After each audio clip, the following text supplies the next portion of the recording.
We're about a third of the way through the 2023 Utah Legislature, and one of the more troubling things that's been happening up here are the ways that the House and Senate have been moving to limit access to lawmakers by reporters. I want to talk about an incident that happened a little bit earlier this session during the debate over a bill that blocks doctors from prescribing gender-affirming care for transgender youth in the state, one of the more controversial things that popped up in the early days of the session. Senate Bill 16 was sponsored by Senator Mike Kennedy. I found a letter to the editor that Senator Kennedy wrote to the Salt Lake Tribune in 2021 where he was making some arguments about COVID restrictions and mandates, mask mandates, vaccine mandates. Every day the Senate has a media availability after morning floor time where we get a chance to ask questions. So I decided to ask Senator Kennedy about that letter. And you wrote, "People know how to care for themselves and their families. Government should not usurp the power of parents, whether it be masking, vaccination, or distancing. I continue to support the active engagement of parents in deciding what is best for their children."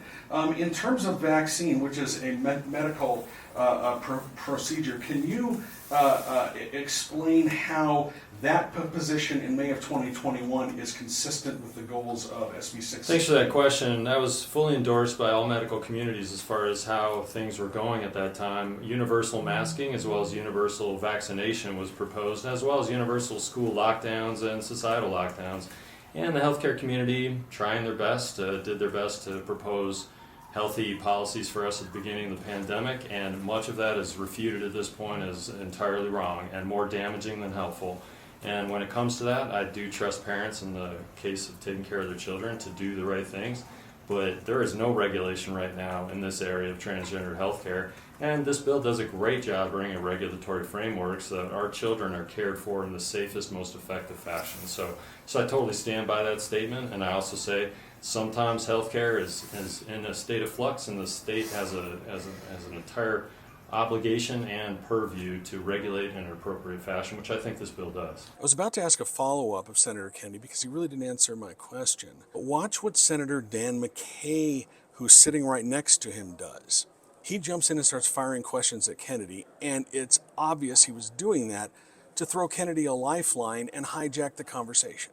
As a vaccine today, is there agreement in the medical community on how to deal with? There's not.